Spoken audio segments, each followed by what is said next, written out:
The message arrived on a cold morning in Seoul. Admiral Park Do-won stood at the window of his office, watching the snow fall over the city. Behind him, the holographic display flickered with symbols that no human had seen before until 300 years ago. "Sir," his aide said quietly, "the Concorde has summoned us." Do-won did not turn around. He had been waiting for this day. For 3 centuries, humanity had been members of the Galactic Concorde. They had been given a small seat at the edge of the assembly hall. They had been told to be quiet. They had been told to learn. They had been told that they were young, foolish, and lucky to be alive. The elder races looked at humans the way adults look at children playing with fire, dangerous, unpredictable, best kept in a corner where they could do no harm. But Do-won knew something the elder races did not. Humans were patient. Humans remembered everything. On the other side of Earth, in a small apartment in Busan, a woman named Kim Yuna was packing her bags. She was 32 years old, with sharp eyes and steady hands. She had been chosen for this mission 5 years ago. She had trained every day since then. Her mother stood in the doorway watching her. "You don't have to go," her mother said. Yuna smiled, but did not stop packing. "Someone has to. Let someone else do it. Let the Americans. Let the Europeans. Why must it be you?" Yuna closed her bag and looked at her mother. "'Cause I speak their language. All 7 of them." This was true. Yuna was one of only 12 humans who could speak the languages of the elder races fluently. She had spent 15 years learning. The sounds were strange. Some required her to use parts of her throat that humans rarely used. Some required her to whistle. Some required her to be completely silent while moving her hands in precise patterns. But she had learned. Now she would go to the Interstellar Assembly, speak for humanity. The ship that would carry the human delegation was called the Sunrise. It was not the largest ship. It was not the fastest. But it was theirs, built with human hands in the orbital shipyards above Earth. Captain Shin Junho stood on the bridge, checking the final systems. He was 45 years old, with gray hair at his temples and calm eyes that had seen many things. He had commanded ships for 20 years. He had fought pirates near Mars. He had rescued colonists from a dying station near Jupiter. He had even survived a meeting with the Torvak, one of the elder races known for eating species they considered inferior. The Torvak had not eaten him. They had looked at him for a long time, their 6 eyes blinking slowly, and they had laughed a sound like rocks grinding together and let him go. "You are too small to be a meal," they had said. "But perhaps your grandchildren will be worth eating." Junho had smiled and thanked them. Then he had gone back to his ship and written a very detailed report about Torvak weak points. Now he watched as the delegation boarded the Sunrise. Admiral Do-won came first, his uniform perfect, his face showing nothing. Behind him came Yuna, carrying a small bag and a datapad. Behind her came the others, scientists, diplomats, soldiers. 50 humans in total. 50 humans going to represent 8 billion, Captain Do-won said, nodding. "Admiral, welcome aboard. How long until we reach the assembly? 3 weeks in hyperspace? If the engines hold?" Do-won almost smiled. "They will hold. Lee Minji built them herself." This was true. The chief engineer of the Sunrise was a woman named Lee Minji. She was 28 years old and had built her first engine when she was 12. She was small, quiet, and possibly the smartest person on the ship. She did not like talking to people. She preferred talking to machines. "Engines are ready," Minji's voice said over the intercom. "We can leave whenever you want. But please don't crash my ship." Junho smiled. "Understood, Chief." Beginning departure sequence. The Sunrise lifted away from Earth, passing the orbital stations, passing the moon, heading toward the hyperspace gate that hung like a silver ring in the darkness of space. Why, Yuna stood at a window, watching Earth grow smaller. She wondered if she would ever see it again. "Scared?" her voice asked. She turned. A young man stood behind her. He was tall and thin, with messy hair and tired eyes. His name was Cho Tai-woo, and he was the delegation's historian. His job was to remember everything. Every word, every gesture, every insult. "No," Yuna said. "Ah, are you?" Taiwu shrugged a little. The last human delegation to the assembly was 300 years ago. The Concord told us we could join, but we had to stay quiet for 500 years. Learn our place. And now they're summoning us early. Yes, 200 years early. That worries me. Yuna nodded. It worried her too. The elder races did nothing without reason. If they were summoning humanity early, it meant something had changed. Something big. The hyperspace jump was strange, as always. Reality twisted. Colors that had no names flickered across the windows. Yuna felt like she was falling and flying at the same time. Then it was over, and the sunrise was sailing through the silver rivers of hyperspace. 3 weeks passed slowly. Yuna practiced her speeches. Taiwu read old records. Mingi checked her engines 100 times. Junho ran drills with the crew. Doan stood at the window of his quarters, staring at the swirling lights of hyperspace, thinking thoughts he shared with no one. Then the ship dropped out of hyperspace, and they saw the assembly station for the first time. It was enormous. Yuna had seen pictures, but pictures could not capture the size of it. The station was built from the hollow shell of a dead planet. It hung in the space between 3 stars, glowing with lights from 1,000,000 windows. Ships from 100 worlds moved around it like insects around a hive. "That's where we're going?" Minji asked, her voice small. "That's where we're going," Junho confirmed. The sunrise moved toward the station. Other ships passed them, some sleek and beautiful, some massive and ugly, some shaped in ways that human eyes could not quite understand. Each one carried representatives from a different world. The elder races had ruled this galaxy for 50,000 years. They had built empires and destroyed them. They had created wonders and horrors. They had watched younger races rise and fall like waves on a beach, and now humanity was coming to their door. The docking process took 2 hours. Forms had to be filled out. Permissions had to be granted. Questions had to be answered. Why were they here? What did they want? Were they carrying weapons? Were they carrying diseases? Were they carrying anything that might offend the elder races? Finally, the airlock opened, and the human delegation stepped onto the assembly station. A creature was waiting for them. It was tall and thin, with blue skin and 4 arms. Its head was shaped like a teardrop, and its eyes were solid black. It wore a simple gray robe. "Welcome," it said in perfect Korean. "I am Delegate Vorn. I have been assigned to guide you to the assembly hall." "Thank you," Doan said, bowing slightly. "We are honored." Vorn's black eyes studied him for a long moment. Then it turned and began walking. "Follow me. The assembly is waiting. They are eager to meet you." The way it said eager made Yuna's stomach tighten. She glanced at Taiwu. He looked pale. They followed Vorn through corridors made of strange metal that seemed to shift colors as they walked. Other creatures passed them, some walking, some floating, some crawling on dozens of legs. Most ignored the humans. A few stopped to stare. "Look at them," one creature whispered to another. "The young ones, the dangerous ones. They don't look dangerous. That's what makes them dangerous." Yuna heard this and said nothing. She kept walking, her head high, her heart pounding.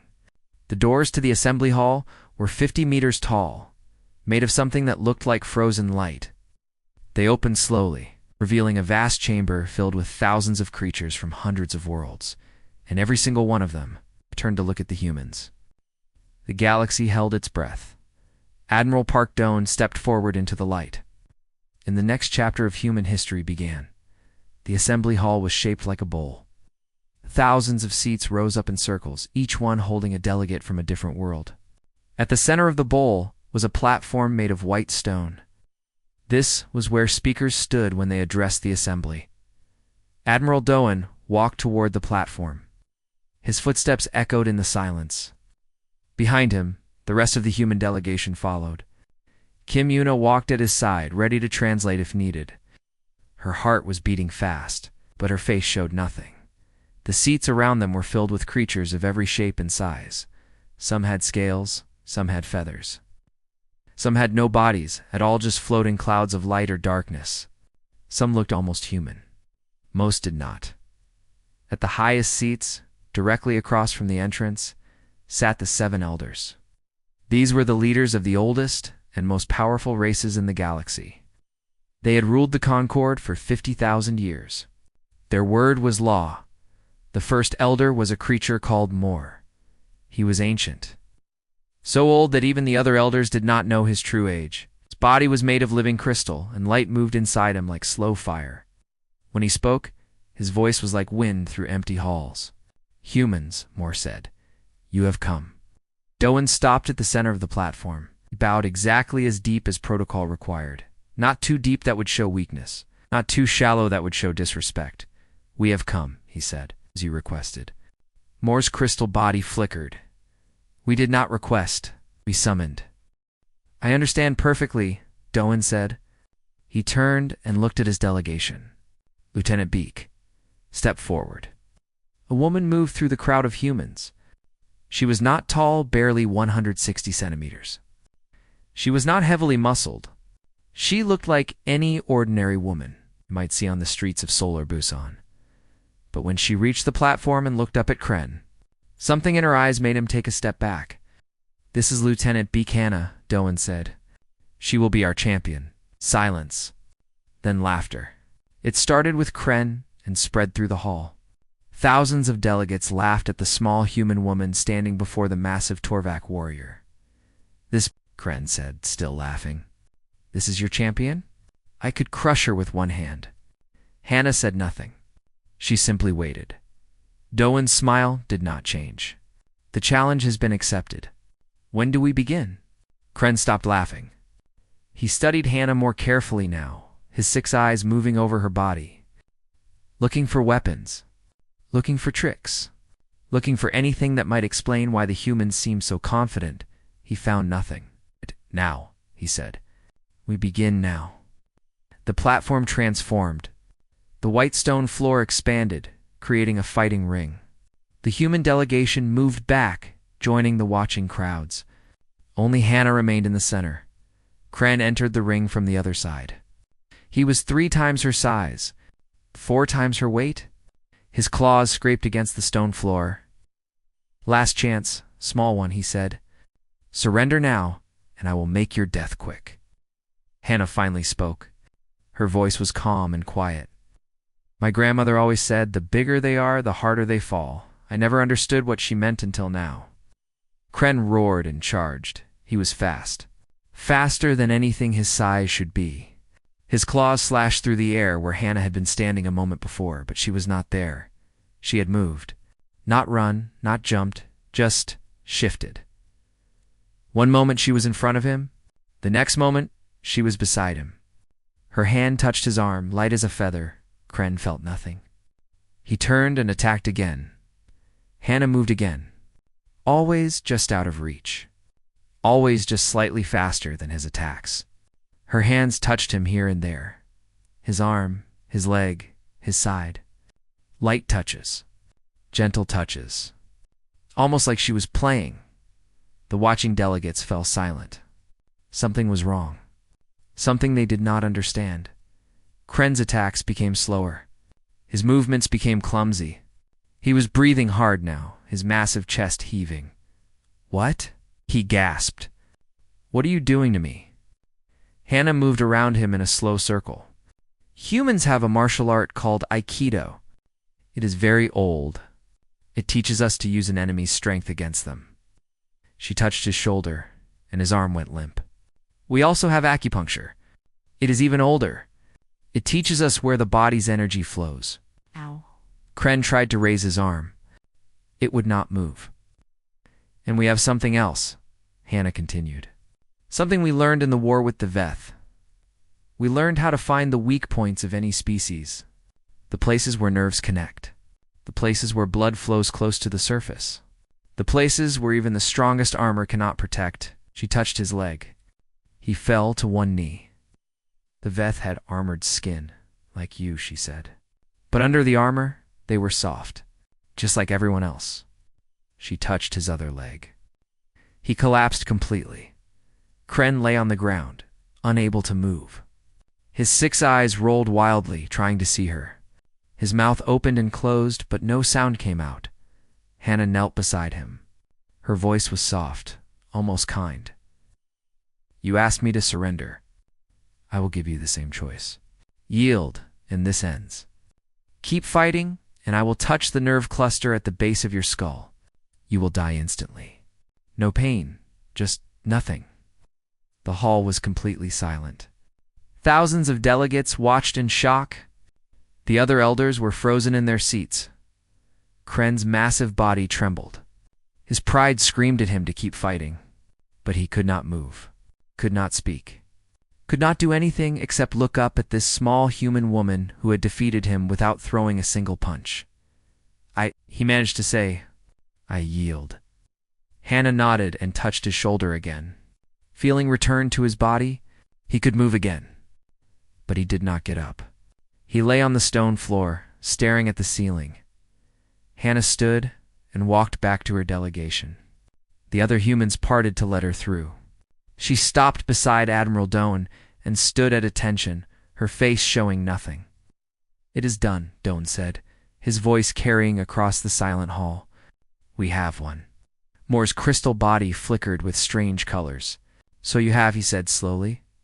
The challenge is complete. Humanity is recognized as a true power. The words seemed to hurt him, but he said them anyway. Around the hall, delegates began to whisper. The whispers grew louder. Soon, the whole assembly was talking. But this time, they were not angry. They were scared. Yuna heard fragments of their conversations. Did you see that? She didn't even hit him. They know our weak points. All of our weak points. What else do they know? What else can they do?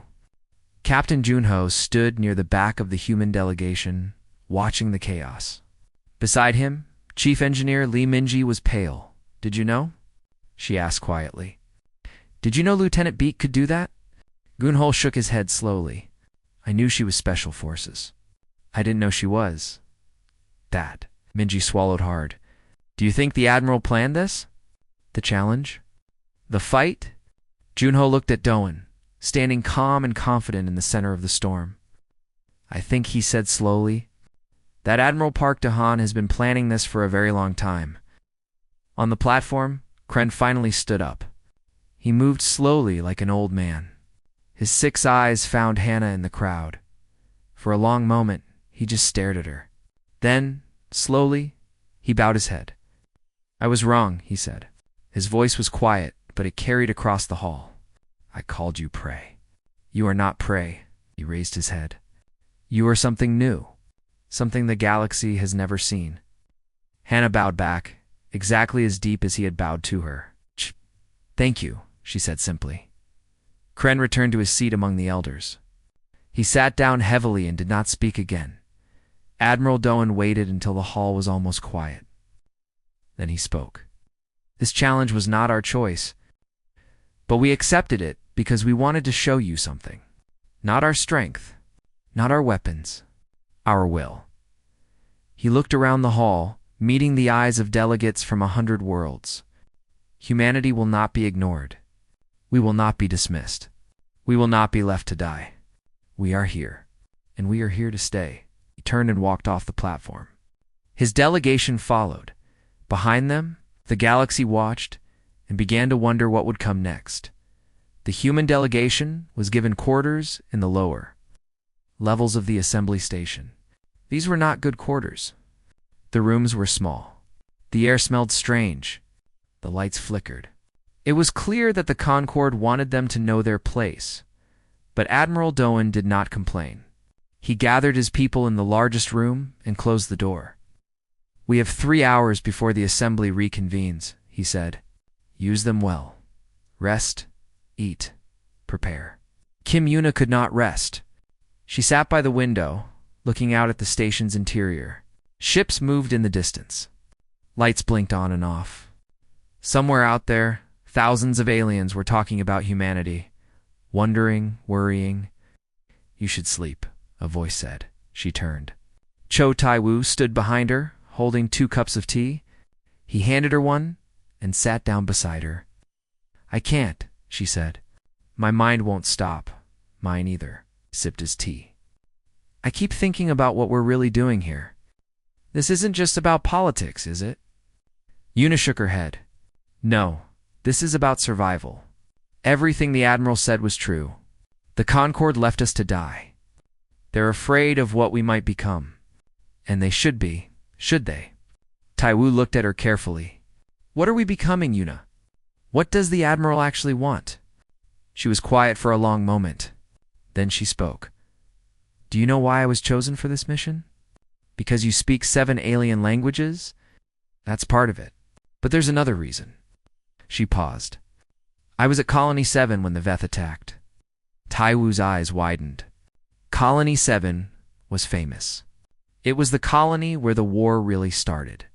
The colony where everything changed. I was 11 years old, Una continued. My family lived in the capital city. When the Veth came, they destroyed everything. Buildings, schools, hospitals. They didn't care what they hit.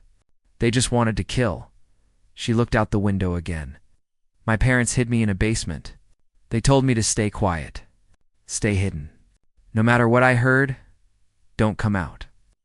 Her voice was steady, but her hands were shaking. I stayed in that basement for 6 days. I heard everything. The screaming, the explosions, the silence that came after Una. When the human forces finally took back the city, they found me. I was the only survivor in my neighborhood. 20,000 people lived there. I was the only one left. Taiwu said nothing. What could he say? After that, I made a promise, Una said. I would learn everything about the races that let my family die. I would learn their languages, their cultures, their secrets.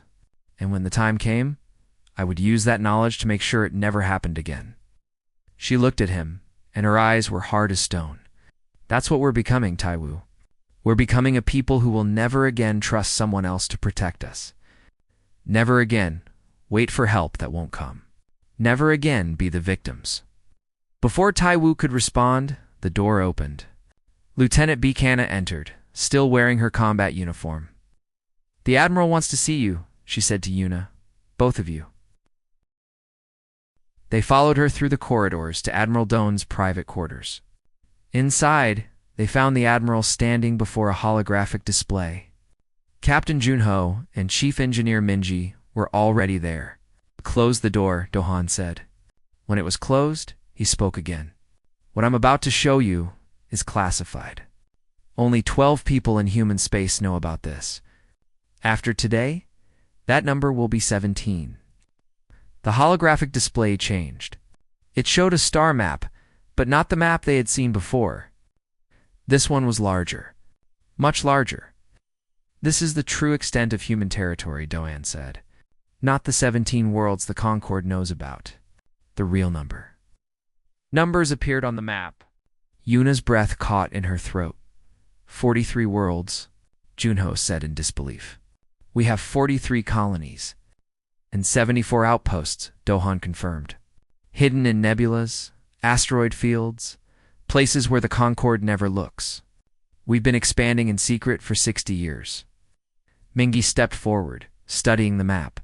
That's impossible. We don't have the ships to maintain that many colonies. We don't have the people.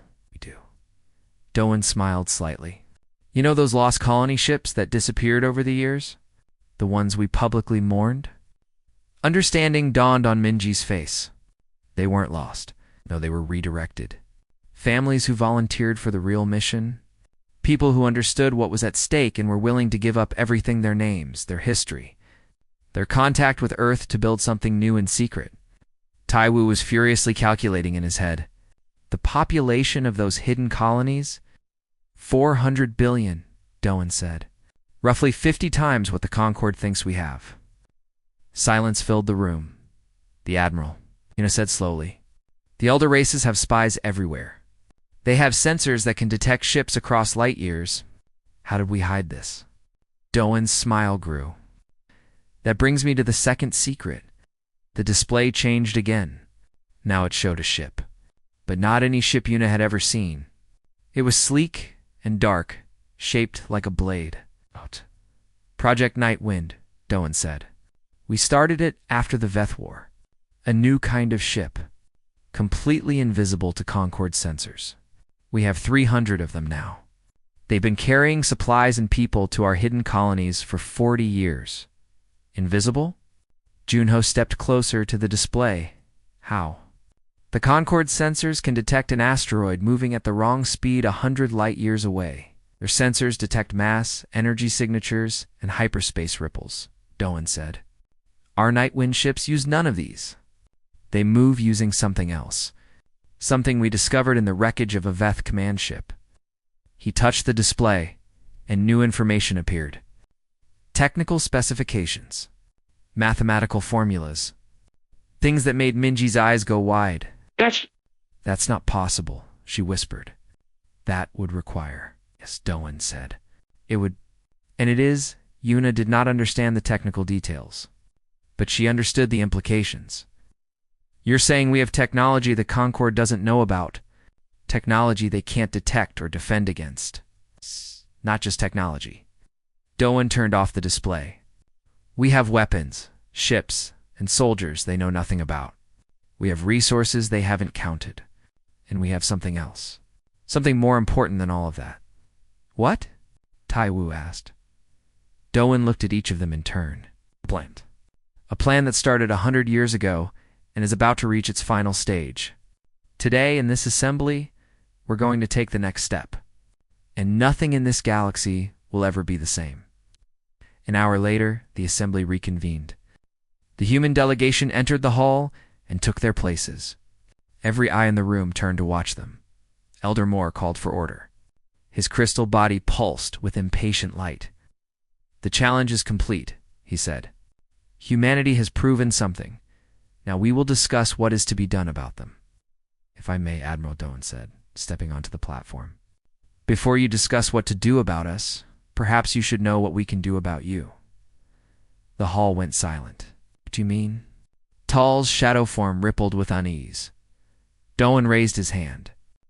A small device sat in his palm. He pressed a button all around the assembly station. Things began to happen. Lights flickered. Systems failed. Security doors opened and closed by themselves. And on the display screens that hung throughout the hall, a new image appeared.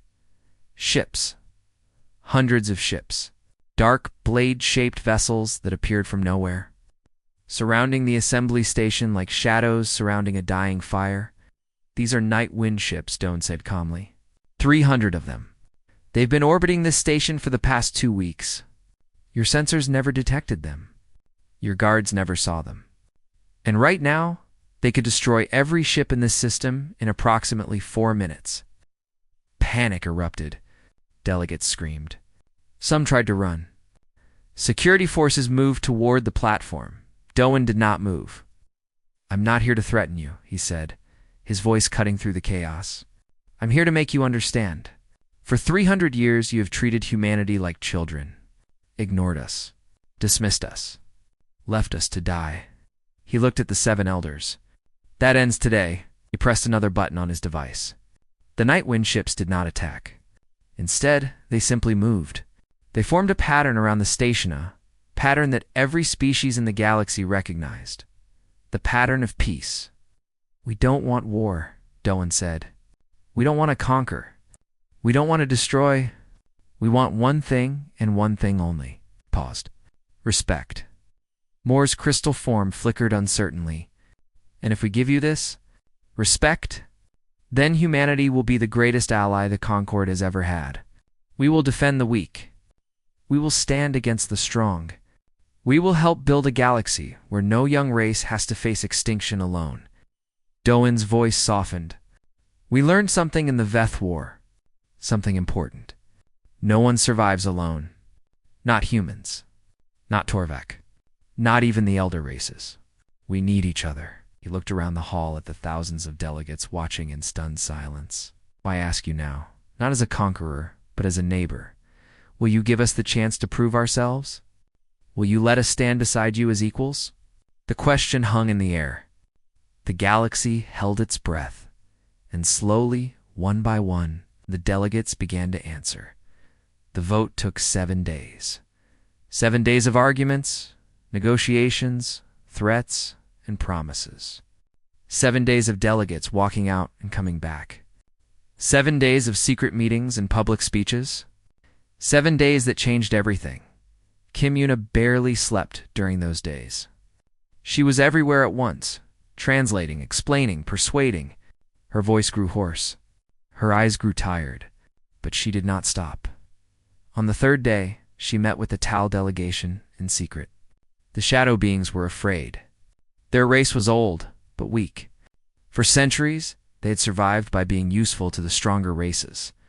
Now they saw a new power rising, and they wanted to be on the right side. "If we support you," their leader said, "what will you give us in return?" Yuna thought about her answer carefully. "We will give you the same thing we want for ourselves," she said.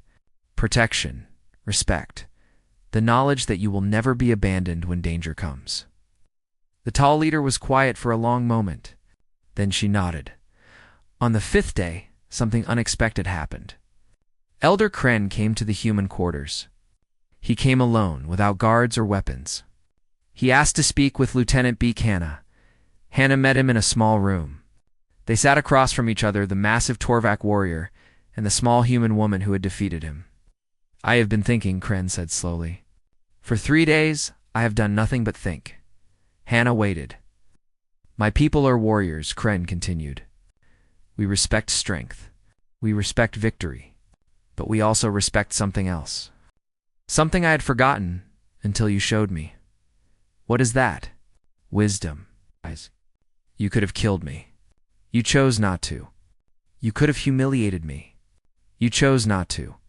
You gave me my honor back when you had every reason to take it away." He stood up and bowed deeply. "The way a Torvak only bows to those they truly respect. You have made an enemy into a friend, Lieutenant Beak. That is the greatest victory of all." Hannah stood and bowed back. "I hope," she said quietly, "that this is the beginning of many such victories." On the 7th day, the vote was held. One by one, the races of the Concord cast their decisions. Lights appeared on the great display, green for yes, red for no. Admiral Doan stood on the platform, watching the lights appear. His face showed nothing, but his heart was pounding. Green, green, red, green, green, green, dot. The votes kept coming. Most were green. Some were red. But as the count grew higher, it became clear which way the wind was blowing. When the final vote was cast, Moore rose from his seat. "The count is complete," he said. His voice was strange, not quite friendly, but no longer hostile. 743 in favor, 212 against, 41 abstaining. He turned to face Doan. "By the authority of the Galactic Concord, humanity is hereby recognized as a full-member race with equal standing. Your representatives will be given seats in the main assembly. Your voice will be heard. Your vote will be counted." He paused. "Welcome to the Concord, Admiral. May you prove worthy of the trust placed in you." Doan bowed exactly as deep as protocol required. "We intend to." That night, there was a celebration on the Sunrise. Captain Junho opened the ship's supply of real Korean rice wine, saved for a special occasion. Chief Engineer Mingi even came out of the engine room to join the party. "To humanity," Junho said, raising his cup, "may we never forget where we came from." "To humanity?" the others echoed. Eunice stood by the window, watching the assembly station in the distance. The night wind ships had pulled back, disappearing into the darkness of space. But everyone knew they were still there. Everyone knew what humanity could do now. Taiwu joined her at the window. "You did it," he said. "You actually did it." Yuna shook her head. "We did it. It's all of us. Every human who fought in the Veth War, every human who built ships in secret, every human who gave up everything to colonize hidden worlds. This victory belongs to all of them." "But mostly to Admiral Doan," Taiwu said with a small smile. "The man with the 100-year plan." Juno laughed softly. "Yes, mostly to him." Across the room, Doan was talking with Hannah. They spoke quietly, and neither of them was smiling. Whatever they were discussing was serious. After a while, Doan stepped away and came to stand beside Yuna and Taiwu. "You should rest," he said. "Both of you. Tomorrow, begins the real work. Real work? Taiwu asked. What could be harder than what we just did? Doan looked out the window at the stars. Keeping our promises, he said. We told the galaxy we would defend the weak and stand against the strong. Now we have to actually do it. He paused. The Veth were not the only threat out there. There are others. Worse things. Things the Concord has been hiding from for thousands of years. Yuna felt a chill run down her spine. You knew about these things? I suspected. Now I know for certain. Some of the elder races told me things during the negotiations. Things they were too afraid to say publicly. Doan turned to face them. The galaxy is not as safe as it seems. There are dangers coming. Old dangers. Ancient dangers. And humanity just volunteered to stand against them. Why? Taiwu asked. Why would we volunteer for that? Doan smiled a real smile this time, warm and sad. Because that's who we are, he said. We are the species that runs toward danger, not away from it. We are the ones who light fires in the darkness. We are the ones who refuse to accept that evil must win. He looked out at the stars. The elder races had been hiding for 50,000 years. They let countless civilizations die because they were too afraid to fight. Humanity will not make that mistake. We will fight. We will fall. We will get back up. And eventually, we will win. He put his hands behind his back. Get some sleep, both of you. Tomorrow we go home. And then the real adventure begins. 3 weeks later, the sunrise dropped out of hyperspace above Earth. The blue-green planet filled the windows. Beautiful and small and precious. Yuna stood at the window, tears streaming down her face. She had not cried in 20 years. She was crying now. Home, she whispered. We made it home. Beside her, Hannah put a hand on her shoulder. This is what we fight for, Hannah said softly. This world, these people, everything we love. Yuna nodded, wiping her tears. Below them, Earth turned slowly on its axis. Billions of people lived there, going about their daily lives. Most of them had no idea what had happened at the assembly. Most of them would never know about the secret fleets, the hidden colonies, the 100-year plan. But they were safe. Because of what the delegation had done, they were safe. Admiral Doan joined them at the window. Beautiful, isn't it? He said. It is, Yuna agreed. My grandfather was a farmer, Doan said. He grew rice in a small village near Jinju. When I was young, I asked him why he worked so hard. The work was difficult. The pay was poor. He could have done something else. He looked at Earth with soft eyes. Told me I don't work for myself. I work for the people who will eat this rice. I work for the children who will grow strong because of what I grow. He said the greatest thing a person can do is make something that helps others live. He turned to face Yuna and Hannah. That's what we're doing. All of us. We're not soldiers or politicians or heroes. We're farmers. We're planting seeds that will grow into a forest. A forest of safety. A forest of hope. A forest that will shelter our children and their children and all the generations that come after. He smiled. The galaxy stood frozen in fear when humanity rose at the assembly. But we didn't rise to make them fear us. We rose to make them believe. Believe that there is something worth fighting for, something worth protecting, something worth dying for. He looked back at Earth. And that something is this. Home. Family. Love. The small, precious things that make life worth living. The sunrise began its descent toward Earth. The sky wrapped around them like a blanket. Home was waiting, and somewhere in the darkness between the stars, the old dangers stirred. They felt the change in the galaxy. They sensed the new power rising. They began to wake from their ancient sleep. But they would find humanity waiting. Standing ready, unafraid, because that's what humans do. They stand, they fight, they never, ever give up. And in the end, against all odds, against all expectations, against the cold and ancient darkness itself, they win.